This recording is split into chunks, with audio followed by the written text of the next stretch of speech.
civilizaciones caminaron hacia un lugar para llegar hacia una iluminación, y que en forma natural lo que empezaba a suceder era un reseteo.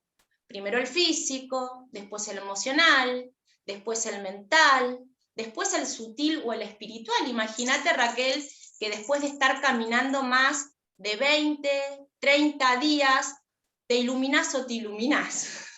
Claro. ¿A qué le llamás iluminar? Porque cuando uno siente y asocia la palabra iluminar, lo asocia a los santos, lo asocia a lo místico, lo asocia a lo religioso, pero yo me pregunto, primero eso, y segundo, cuando los pueblos caminaban, no caminaban necesariamente para iluminarse. En el transcurso peregrinaban huyendo por la libertad, por distintas razones, ¿verdad? Sí, se peregrinaba por muchas cosas. La realidad es que el hombre, cuando toma conciencia del movimiento, del andar, toma conciencia de que puede llegar a algún lado. Entonces, el origen de las peregrinaciones siempre fue llegar hacia algún lado. Como vos bien dijiste, se ha peregrinado huyendo, pero hay una realidad, que en esa conciencia del andar, del movimiento y de la adaptación constante a lo que el camino presenta, el ser se ilumina. ¿Qué llamo yo iluminar? Es comprender la perfección que somos, la perfección de la adaptación que somos para el medio. Es inevitable que en tantos días de caminata, uno lo primero que registra, ¿qué es? La conciencia de su cuerpo físico y lo maravilloso de su cuerpo físico, que con muy poquita cosa el cuerpo anda. El cuerpo, vos podés estar caminando, yo normalmente camino entre 30 y 40 kilómetros diarios en las peregrinaciones que hago, y cuando vos terminás el día, te duele todo. Y al otro día hay una voluntad que hace que vos sigas y que el cuerpo obedezca. Después es inevitable empezar a pensar en su familia, en los mandatos. Arquetípicamente los peregrinos decimos en la mochila de vida, aquello que nos acompaña, somos nómades, ¿no? O sea, los peregrinos somos nómadas que van haciendo nidito en distintos pueblos. Después empezás a preguntarte quién sos, qué estás haciendo, hacia dónde vas, ¿tendrá sentido que yo llegue a algún lado? Y oscilás todo el tiempo con la renuncia, con el fracaso, con la duda, con la incertidumbre. Y luego aparece ese mundo sutil, aquello que después de haber transitado los otros estados, te hace dar cuenta que somos parte de una red perfecta, que la naturaleza es providencia, que como es arriba es abajo, que como es adentro es afuera, y que el camino siempre está a tu favor. Cuando el peregrino llega al lugar, a la meta, se da cuenta que la verdadera ganancia, el verdadero mensaje de la peregrinación es el proceso en sí de la peregrinación. Aristóteles, la primera escuela de enseñanza a sus discípulos fue a través de la caminata, ¿no? Estos peripatéticos que salían a caminar en los bosques, y él en el medio de esa situación compartía conocimientos. El caminar es el camino iniciático por predilección. Pensemos en Castaneda, ¿no? En las enseñanzas de Don Juan, que salen a caminar al monte, que salen a caminar a las mesetas o desiertos, y este chamán, ¿no? Tolteca, le comparte enseñanzas que solo el discípulo las puede tomar en la conciencia a través del desequilibrio que muchas veces es el movimiento. Eso es lo que te permite las peregrinaciones, eso es lo que está vivo en mí, eso es lo que vengo experimentando hace mucho tiempo, y lo que surgió en mí era, bueno, yo tengo la bendición de poder haber ido a hacer peregrinaciones largas, pero ¿qué pasa si yo no puedo moverme? ¿Podrá ser que puedo peregrinar igual? Y ahí es la magia, ¿no? Sí, se puede peregrinar igual. La vida es un peregrinaje. Cada vez que yo me despierto, siento que tengo que llegar a algún lado. sea el final del día, sea el final de una labor, y en eso estoy atento a lo que dice mi cuerpo físico, estoy atento, al igual que en una peregrinación, a lo que dice mi mochila, mi cuerpo emocional, mi cuerpo mental, estoy atento a la energía disponible, a la naturaleza y providencia del camino, y estoy atento a celebrar de haber logrado llegar a la meta. Eso es un poquito lo que yo intento compartir con todos, y lo que pongo en servicio.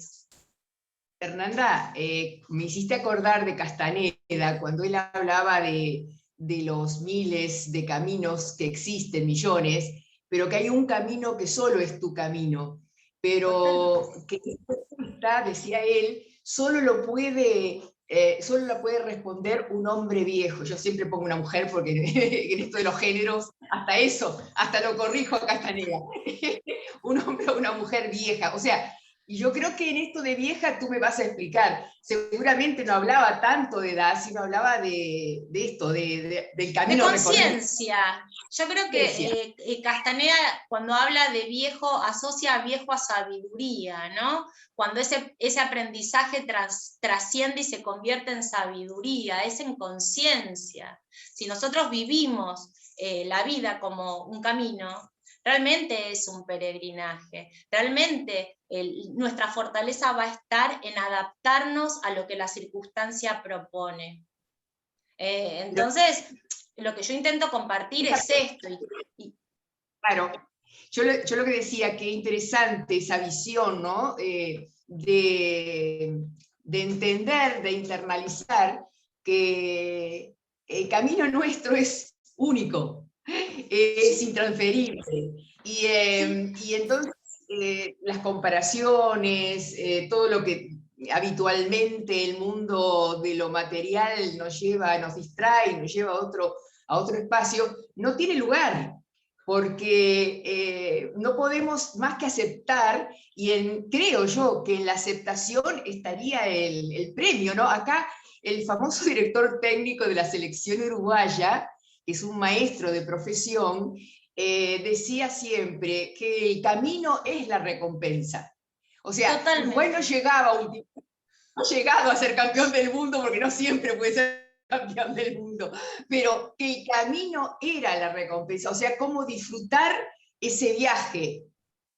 Totalmente, es que el camino es la recompensa, como vos bien lo dijiste. Mira, una de las primeras cosas que sucede cuando alguien toma la decisión de hacer una peregrinación, es darse cuenta que todos vamos por un mismo lado, ¿no? Hacia un mismo lugar. En el caso del Camino de Compostela, el gran objetivo es llegar a la Catedral de Santiago. Este recorrido es de aproximadamente 40 días, casi 1000 kilómetros, o llegar hasta Finisterre, que es un poquito más. Y lo primero que pasa es que te encontrás en un camino, yendo todos para un mismo lado, pero que cada uno tiene una percepción individual de su camino. Esto es a través de la interpretación, de quién soy, de mis emociones, de mis recuerdos, y hay una única frase que se repite a lo largo de toda la peregrinación, que es buen camino. Nada más que eso. Y es el respeto hacia el camino individual del otro. ¿Quién soy yo para juzgar? Vos te encontrás con personas y lo único que ves es que es una persona que está metiendo mucho de sí. No sabemos si es por una motivación religiosa, si es porque tiene un gran problema, o porque simplemente quiso hacer una experiencia deportiva o de exigencia física. La realidad que comprender que hay alguien que está dando lo mejor de sí para llegar a un lugar, lo primero que te nace es respeto, misericordia hacia el otro y mucha veneración por esa construcción del buen camino, de la forma que sea, porque cada uno camina su camino, como vos lo dijiste.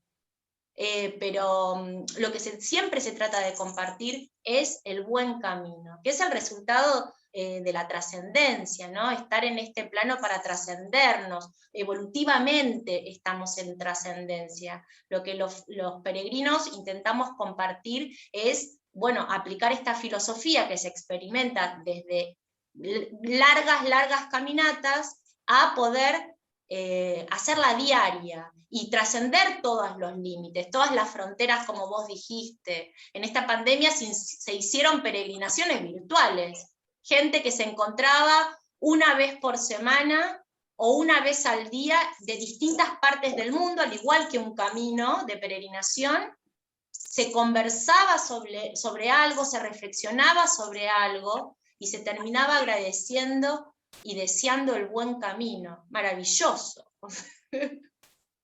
Esto es absolutamente terapéutico, porque terapéutico en el sentido de bien de interno, ¿no? De encontrarse, de encontrar la motivación, el sentido de la vida, y bueno, de alguna manera, por último, vendría a ser la aceptación de quienes La aceptación y la somos, y celebración. además la celebración. La celebración, porque Raquel, cuando vos te pones como objetivo llegar a un lado y obtenés esa llegada, no te queda otra cosa más que celebrar. Y es tan profundo el agradecimiento y la veneración a tu propio esfuerzo, que estás en un estado de celebración. Digo yo los comparto a los peregrinos, es obligación una vez al día celebrar, al igual que el camino. Vos salís a las 5 de la mañana, salís de un pueblo y tenés por delante 30 kilómetros. Y puede ser que los completes y puede ser que no, pero en el momento que llega la noche, no hay otra cosa que te motive más que el festejo de tu labor personal, de haberlo intentado, de estar ahí, de tener conciencia en lo que pudiste hacer. Es eso principalmente para mí, ¿no? Desde mi interpretación, esta combinación de aceptación y celebración.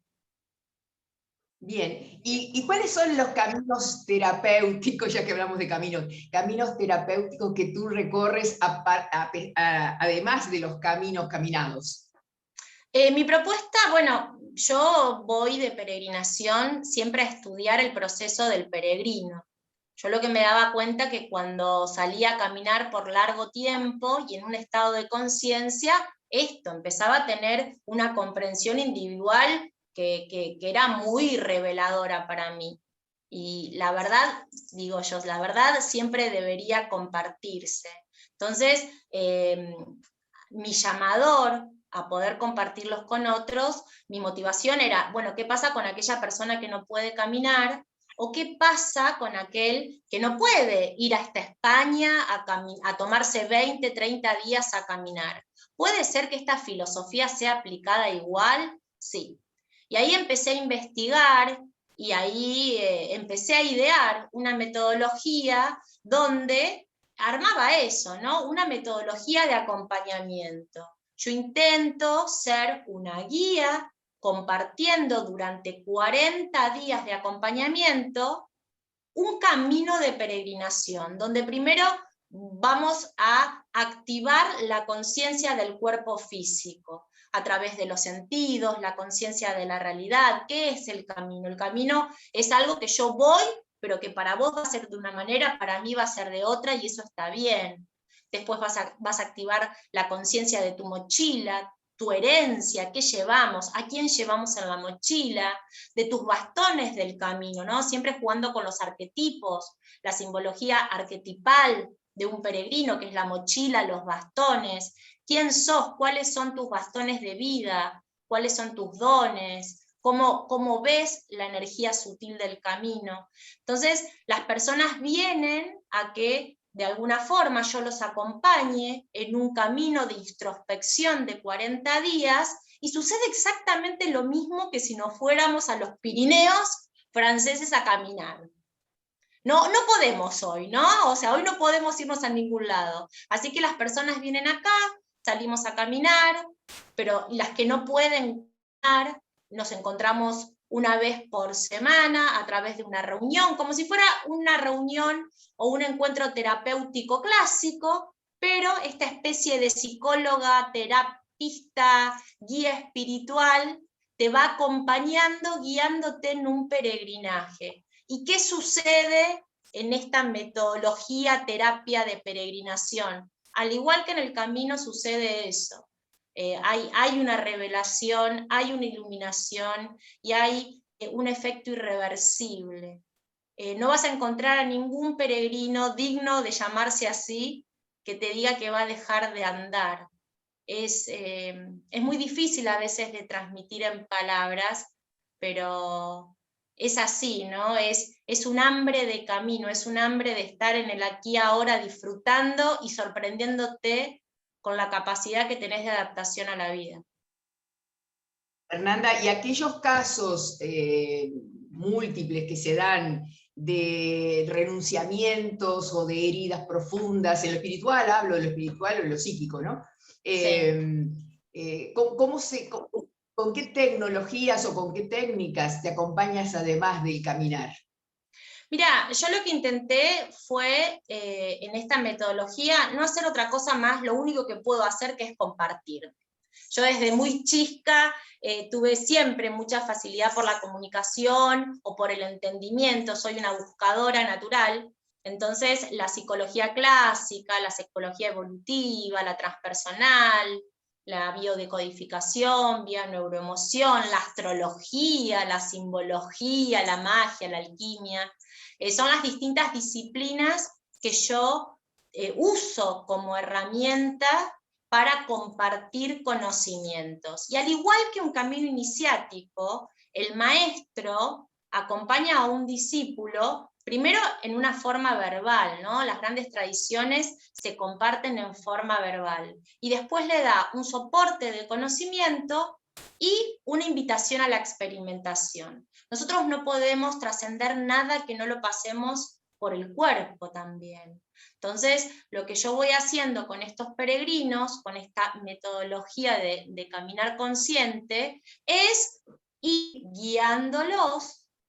En realidad es como inducción en la guía, pero acompañándolo con un soporte, ¿no? Bueno, vamos a trabajar lo primero que se ve cuando vos la conciencia del cuerpo físico. Entonces hay un marco teórico que te enseña a entender cuál es, qué forma yo conecto con la realidad a través de mis sentidos, la importancia del olfato, por qué veo de una manera, o sea, siempre tiene que haber un conocimiento y una experimentación. Y después con el emocional también, ¿no? Esta mochila, ¿a quién llevamos? A mamá la llevamos, casi siempre la llevamos a mamá, pero no llevamos lo mejor de mamá, llevamos lo que nos pesa y que no nos es útil para el camino. Bueno, nos amigamos con esa parte, aprendemos a armar esta mochila emocional, aprendemos a manejar nuestros bastones, que siempre, como dice Jung, como decía Jung, yo prefiero ser una persona completa a ser una buena persona. Somos perfectos con nuestras luces y nuestras sombras. La inteligencia está en saber administrarnos. Entonces, ese tipo de cosas son las herramientas de acompañamiento durante estos 40 días de peregrinaje. Así que no hay un método único, sino que es como a medida del que Hay un peregrina. esquema, sí hay un esquema. Son 5 semanas de trabajo donde yo estoy en contacto directo con esa persona, como si estuviéramos literalmente caminando juntos estos 40 días. Cada semana se va a trabajar, se va a abordar un aspecto puntual, primero el físico, después el emocional, después el mental, después el sutil y después la celebración. Esa es la estructura. En el medio, bueno, la magia del camino, ¿no? La interacción. Yo siempre digo que esto que yo comparto en realidad es mi camino de peregrinación. El que viene y tengo la bendición de que se acerque, él me está dando información para mi camino de transformación, y a su vez yo me rindo hacia él y hacia otros más. Es la retroalimentación perfecta. Pero sí, a ver, lo que va a suceder, la realidad, el resultado es el mismo. La persona termina su peregrinaje en un estado de energía, en un estado de agradecimiento, en un estado de presencia absoluta en el aquí y ahora, pero no de una presencia ilusoria, fantasiosa y mística. Te estoy hablando mucho más profundo, de una presencia, de una inteligencia emocional. Me conviene estar en el aquí y ahora. No me conviene estar en una expectativa donde hoy más que nunca, dadas las circunstancias, no sabemos ni dónde estamos parados. En esa conciencia de la adaptación del momento presente, bueno, suceden cosas maravillosas, ¿no? Entonces, el que me viene a buscar es aventurero por naturaleza, es un intrépido, y quiere las cosas en una velocidad rápida, porque estar activando todos nuestros campos a través de un movimiento, con un acompañamiento de 40 días de una persona que te está haciendo experimentar, estudiar, un ida y vuelta, es un movimiento muy, muy fuerte. Es muy fuerte este peregrinaje holístico. 40 días, significa que en esos 40 días, digamos, el paciente o el peregrino, el curioso, el necesitado de saberse a sí mismo,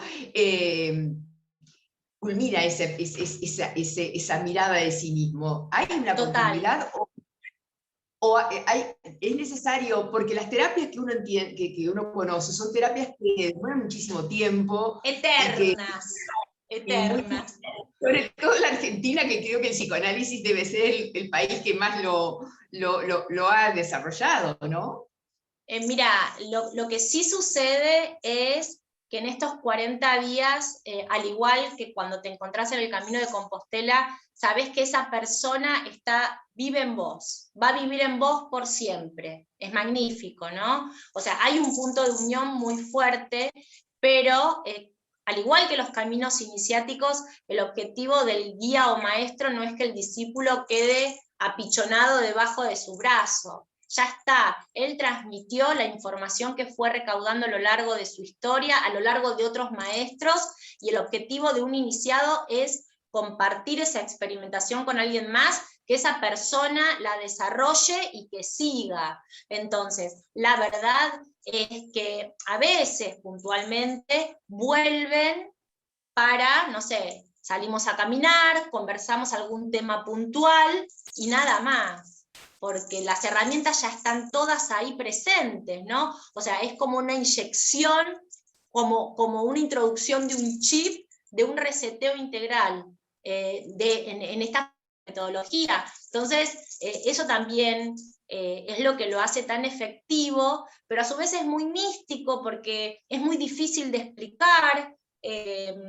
Pensá que, a ver, yo armé esta metodología basándome en una experiencia personal, hasta te podría decir en una canalización o en una revelación, porque lo que me sucedía era un alto nivel de conciencia de lo que pasaba mientras caminaba. Entonces, bueno, es difícil de explicar, pero magnífico de experimentar.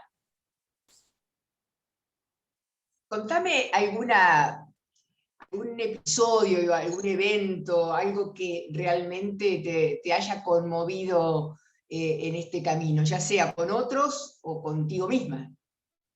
Bueno, tengo muchas experiencias, pero un caso puntual de una chica que iba a hacer el Camino de Santiago, 40 días y ir a España, y vino a que yo la preparara con un nivel de exigencia tremenda, una artista plástica, pero que nunca terminaba de animarse a rendirse a lo que ella era, que era el arte.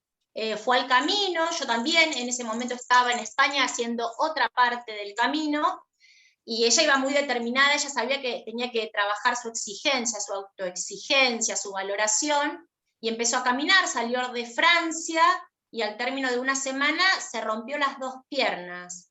Las dos rodillas quedaron lastimadas, quedó varada en un albergue, con infiltraciones de las dos rodillas, y no pudo caminar más. Las primeras semanas fueron de frustración, de agonía, y después, como sabía que el camino siempre presenta lo perfecto para tu historia, se rindió, ¿no? Se rindió y dijo, bueno, camino, yo acá estoy, ¿qué querés mostrarme? Y ahí empezó a suceder la magia de la dulce rendición, ¿no? Estar adaptándome al camino. Y empezaron a acercarse personas del mundo del arte, casualmente, terminó exponiendo en Berlín, terminó exponiendo en Madrid, al término de un año volvió a España, terminó el camino, y bueno, y el peregrinaje fue perfecto sin haberse movido más que 30 kilómetros. De los 1000 y pico, ¿no? De kilómetros Sí. que tiene el camino. Sí. Bien. Se me ocurre que en el camino, en este de Compostela, y hay otros, también hay mucha energía en el lugar, ¿no? ¿Eso cómo lo has experimentado? Mira, el camino puntualmente está ubicado a la altura del paralelo 42, así que es una parte, ¿no?, telúrica muy fuerte. Hay grandes movimientos religiosos, hay grandes templos a lo largo de este paralelo 42, a lo largo del mundo. El camino tiene un destino que es este-oeste, el sol, digo yo, siempre te va empujando el hombro, vos siempre tenés que seguir el recorrido del sol, y atraviesa mucha naturaleza, ¿no? Siempre en la entrada a los bosques hay una presencia mística increíble, y hay una onda telúrica que te va empujando el hombro y te ayuda a entender. El Camino de Compostela también fue utilizado para, en la época de la Inquisición, esconder todo el mundo esotérico, así que está cargado de simbología. Cada pueblo tiene guiños esotéricos, que algunos los aprenden a ver, otros no, pero es inevitable que cuando hables con alguien que haya hecho el Camino de Compostela o cualquier otro camino místico o de iniciación, te diga que la presencia sutil, la presencia espiritual, la presencia de Dios, como lo quieras llamar, se hace manifiesta. ¿Cuándo?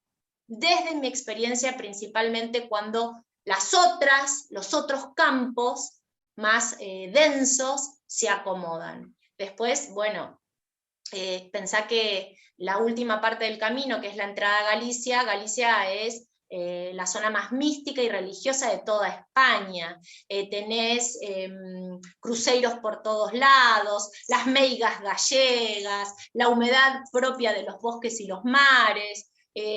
Hay un color místico, astral, sutil, que es un encanto, es un encanto.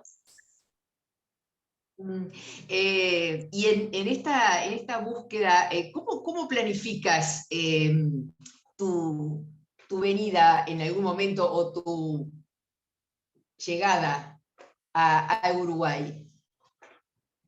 Mira, a mí Uruguay, lo que me pasa con Uruguay es que tuve un gran amor uruguayo. Entonces he ido a Uruguay un montón de veces, y Uruguay tiene de todo.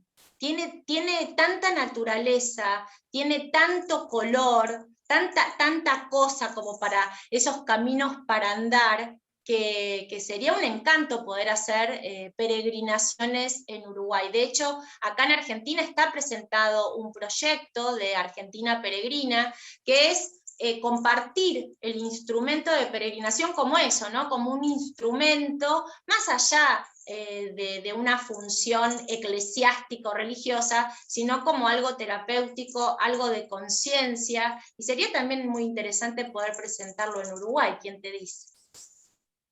Dice, contame cómo te ayudó en alguna oportunidad específicamente la psicomagia de Jodorowsky. Jodorowsky es un mago, él es un iniciado. La psicomagia puntual lo que te permite es, a través de un hecho, de un suceso casi lúdico, porque la psicomagia es jugar con un escenario y un suceso para que el cuerpo lo experimente. El principal acto de psicomagia que yo trabajo es la mochila. Yo, cuando los peregrinos vienen acá, o cuando a veces lo hago virtual, los mando a caminar con una mochila, y con una mochila que tenga peso. Entonces, bueno, caminan y en el andar van respondiendo preguntas, van haciendo caminos de introspección, y llegamos a caminar, normalmente en las terapias presenciales los hago caminar entre 5 y 7 kilómetros con una mochila. En el momento que volvemos al lugar del estudio, de mi consultorio, donde conversamos sobre lo que sucedió, y se sacan la mochila, es como una revelación, ¿no? ¿Cuánto pesaba? Y yo no me daba cuenta. Bueno, y cuando ni que te digo, si abrimos esa mochila y vemos que aparece mamá, papá, bueno, eso es un acto de psicomagia, poner hasta en una forma lúdica, pero con una experimentación corporal, aquello que lo estoy rumiando desde la mente y la emoción, y queda ahí solamente rumiando. Con esto de la neurociencia también, ¿no? ¿Cómo ha avanzado la ciencia con respecto a todo lo místico? Bueno, porque hay una relación intrínseca. Nosotros pensar que aquello que no vemos no existe, hoy realmente es un pensamiento obsoleto, ¿no? Entonces, pensar que nosotros estamos activando ondas cerebrales en el diurno, que son ondas betas nada más, que son las que nos condicionan, pero que cuando meditamos, cuando nos estamos yendo a dormir, hay un montón de activación de otro tipo de ondas que nos conectan con la creatividad y con la mejor toma de decisiones. Entonces es empezar a inducir aquel proceso natural que se da, por ejemplo, al dormir, en un estado de conciencia. La mente se entrena, Raquel, lo que pasa es que no tenemos hábito de hacerlo. Creemos que la mente es la que se apodera de nosotros, y en realidad la mente está en servicio de algo más, que es mi espíritu, que es mi mundo sutil, que es mi Ikigai, mi energía vital, que es la que domina. Pero estamos tan